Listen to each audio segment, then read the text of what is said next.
I'm not recording this literally 5 seconds after recording the last video at a slightly different angle so that no one can tell. What? I don't know what you mean.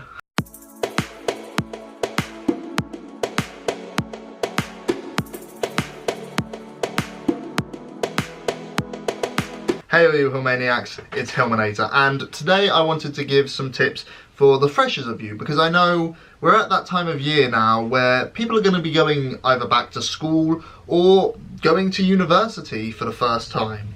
As many of you know, a year ago I was headed off to Lancaster University to study philosophy and religious studies at a higher level, and I was so unprepared. So essentially, this video is going to be me trying to convey unto you the sort of stuff that I really needed to know when I went to uni, and I didn't.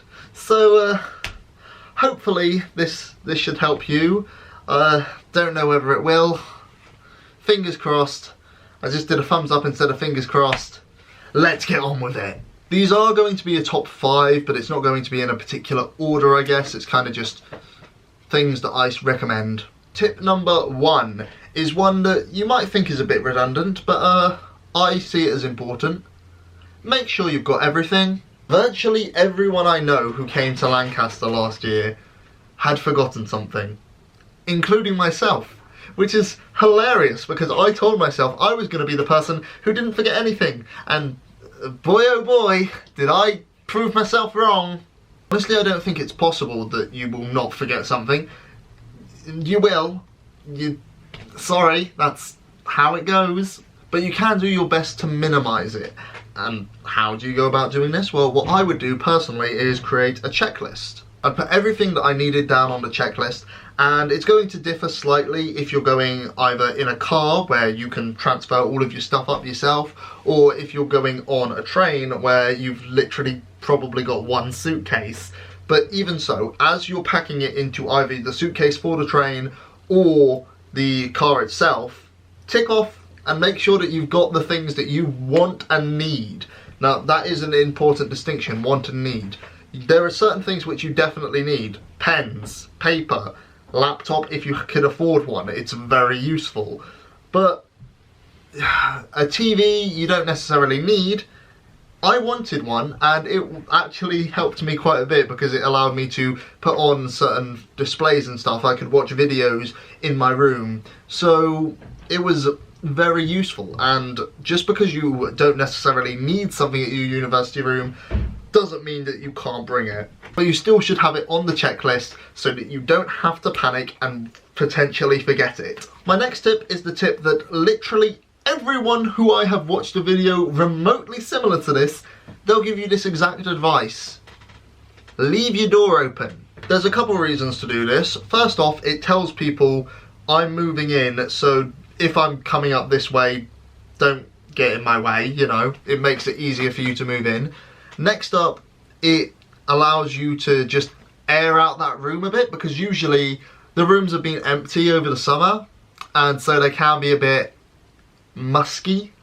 Not necessarily all of them, but I know certain universities, I had complaints from some of my friends that their rooms were a tad bit musky and kind of smelly because no one had been in them for months. And then there's the final reason that you should keep your door open. Not all the time, obviously. There are times where you're going to want to close your door. One such time being when you're asleep. Don't leave your door open when you're asleep, that's not what I'm saying. Is making friends. Making friends is far easier when you have your door open, especially with people who are also inside of your flat. For example, I left my door open and I played some light music. I had my record player up, so I just picked out a random vinyl, stuck it on, and left it to play so that people would know that I'm still in my room and that you know, it was a welcoming space. And then when people came in, I'd be like, hi.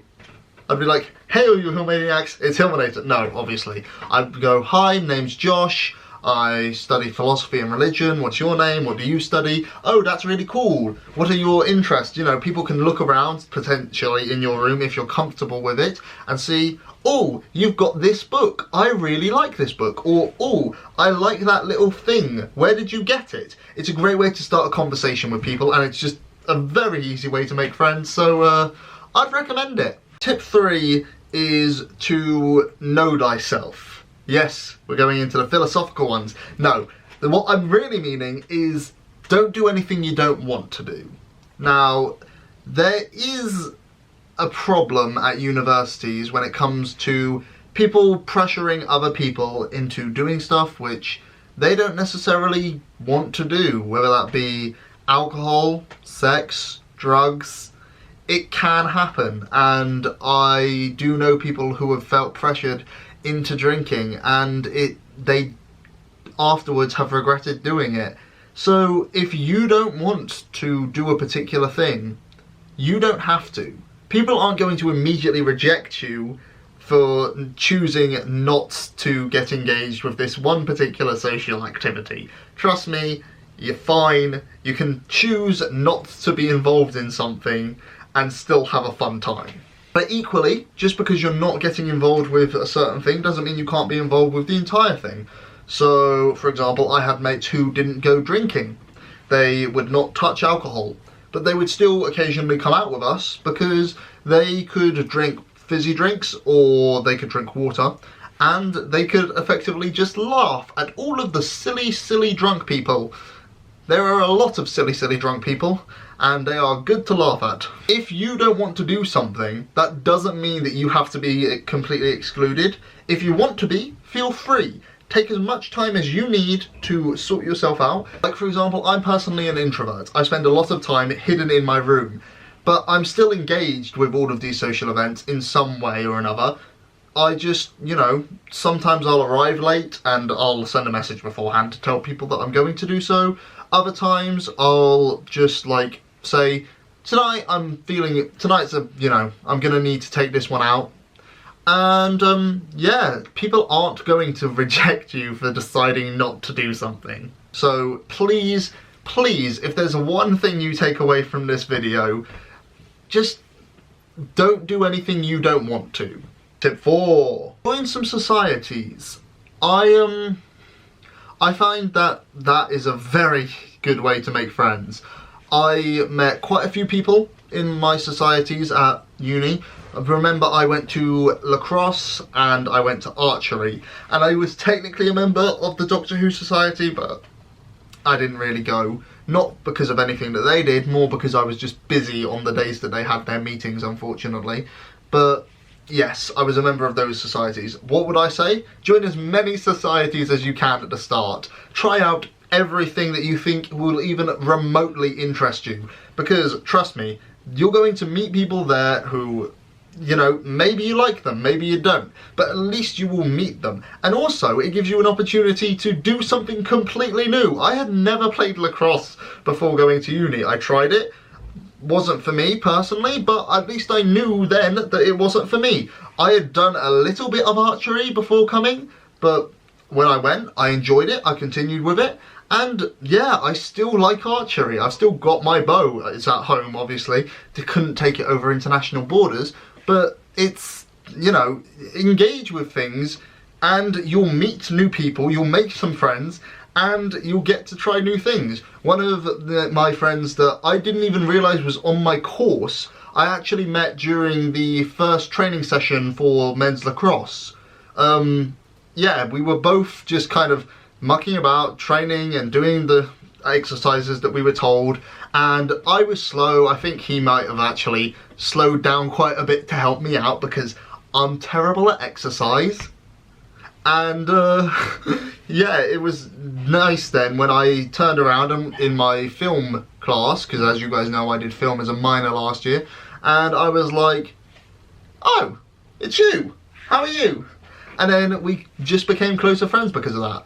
So, as I said, get involved. Tip number 5. Please, this is probably the other most important tip that I'm going to give you over the course of this video. Relax. You're going to be stressed out going to uni. And I know that. I've done it myself. And it's incredibly stressful. You're going to have stress about moving. You're going to have stress about meeting new people. You're going to have stress about being in an area that you don't know. You're going to have stress from academics. You're going to have stress if you decide to join a society, whether you should go to a particular social or not. You're going to have stress on exercise and food and finances. And I understand that that is incredibly stressful. But that doesn't mean that you need to have anxiety over these things. Now, let's go through each one that I talked about. Stress about moving. This is essentially the worry of, oh, am I going to feel homesick, you know, all of that lot. And to be honest, that's unavoidable. But the more involved you get in a community up at wherever you're studying, the less you feel homesick. So, handy little bit of advice for you there. Worrying about not having any friends. Trust me, you're gonna make friends. It might not necessarily be the closest friendships that you have. I know plenty of people who had friends at university that they were like on middling grounds with, and they would talk to friends at home almost every night because they were close with those people. And I know people the exact opposite way. But it's fairly easy to make friends at university, especially in Freshers Week. It's one of the few times in your life where no one will judge you for just going up and being like, hi, I don't know anyone. Nice to meet you. And even if you don't make friends during Freshers Week, there's always the opportunity to go to a society and to make friends there. There's an opportunity to go to an external group like a dance club and make friends there. You can always make friends in these new areas. Stress of finances is a difficult one, but one that you can get around. If you look into budgeting, there are plenty of great videos on YouTube, and I'm sure you will be able to ask your parents and stuff for advice about budgeting. It seems really scary when you first try it. When I heard that I had to survive off of my student finance for the entire year, I initially thought, this is not going to be fun. I'm going to be starving, I'll eat pot noodles all day, and that will be it. It will just be pot noodles, and I don't even like pot noodles, so that's going to be fun. But trust me, it's nowhere near as bad as you think. If you have student finance, you will be able to live. You are going to be able to eat, and you don't need to worry as much as you think you do about finance, as long as you are reasonably able to manage yourself. And then there's the stress of academics, and everyone is going to feel this during their freshers year rather than just the freshers week. Now, first thing that I need to say, don't make the mistake that I did. I mentioned in my video on Freshers Week that I had been told that there was reading, and so I stayed in one night and just did reading, and then it turned out that that reading wasn't actually due until next week. Yeah, that's the way it works. You won't have any work due during Freshers Week unless your university explicitly says, we want this done by this date. And then, you know, you've been directly told, but usually you aren't going to have anything on during Freshers Week. The other things I wanted to say about academics was that this is your first year, so if you live in the UK, you only need a 40% to pass. Now, does that sound easy? Yes and no, because obviously it's a university level, so it's much harder, but it's only 40%, so, you know, how hard can 40% be? So first things first, you need to stop thinking as in percent-wise, because 70% is literally an A star, 60% is like 2-1, and 50% is a 2-2, so like below 40% is essentially a failure. And it's, you know, you do have to actually work for your university degree, yes. But do you have to work all of this out during Freshers Week? No. Now, this is why I'm saying not to stress about it. You have an entire year to learn all of the materials on your course. You do not need to cram Freshers Week full of revision, because the likelihood of any course immediately as soon as you go in having an exam, it's non-existent. Universities generally work on the assumption that you don't know anything about your subject, and so they pretty much teach you from the ground up. And because of that, you can literally, like, as long as you've done your reading before your first lecture, seminar, or workstation, or whatever you have to do, you're gonna be fine. So don't feel the need to cram all of your readings for the first term into Freshers Week, and just enjoy it. Most fundamental part of Freshers Week is that you are enjoying yourselves.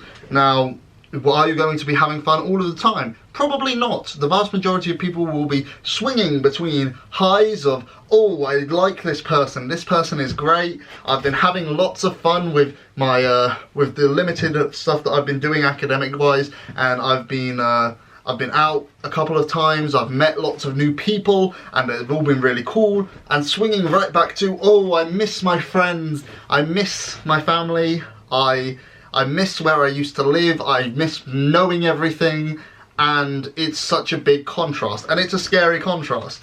But eventually those two feelings are going to meet in the middle. So my most important tip, one that I didn't count in those 5, is enjoy yourself, work hard, and you will be rewarded. I hope this video was useful for someone. I honestly have no clue, because I just rambled for about 20 minutes or so. So, who knows anymore? Anyway, I'm going to leave it off there. I hope you enjoyed the video. Okay, thanks for watching all. I shall catch you next time.